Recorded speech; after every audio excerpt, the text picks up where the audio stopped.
Hey friends, I'm Jason Odell, luminescentphoto.com, and today I'm going to show you how to stitch a panoramic image using Lightroom. To stitch a panoramic image, first you've got to capture a panoramic sequence, and you can do this as simple or as complicated as you want. You can do it handheld or you can do it on a tripod, but it's important that you capture a sequence of images like these where the images overlap. So you can see each of these images in a sequence and they're all going to overlap each other slightly. I like to use the grid lines in my viewfinder when I'm shooting to do that. So when you get yourself a sequence of images, you're going to bring them into Lightroom Classic. And what's great about this is I can merge all of my images together without having to worry about adjusting them or doing anything. That's because Lightroom is going to merge the images into a panoramic and create a new file in DNG RAW format so that you'll have full access to all your raw adjustments after the fact. So what you do, it's real simple. You're going to go in here and you're going to select the range of images, and they're all in a row here. So I'm just going to hold down Shift and click on the sequence of images that I have here in my pano. And then I'm going to right click on the first image and I'm going to say Photo Merge, okay? Photo Merge, and choose Panorama. What's going to happen is you're going to get a dialog box pop up here. It's going to take a moment. You'll get a panorama preview.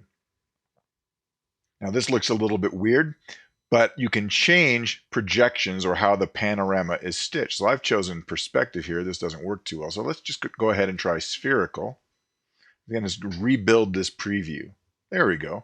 That doesn't look too bad. And you can even try cylindrical and just see if you get the look that you like. So that looks pretty good. Now I'm going to choose to go ahead and click the auto crop button. That's going to crop it for me. You can even have Lightroom interpolate empty spaces by using the boundary warp tool and fill those edges in for you using content aware technology. I don't usually do that, so I'm just going to go ahead here and just use auto crop. I'm going to leave the auto settings unchecked because that would try to make auto adjustments. And I also like to check the box that says create stack. So that's going to stack the DNG file into the sequence of images that I used to create the pano in the first place. When you're happy with this, you click merge and it's going to go ahead and create this panorama.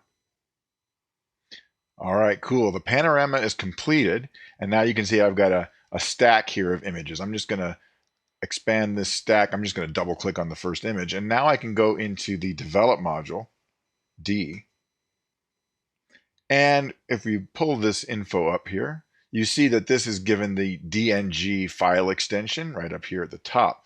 That means this is a raw file, and what's great about this now, if I need to adjust white balance, just any of my settings that I want, I can just go in and use the standard Lightroom tools.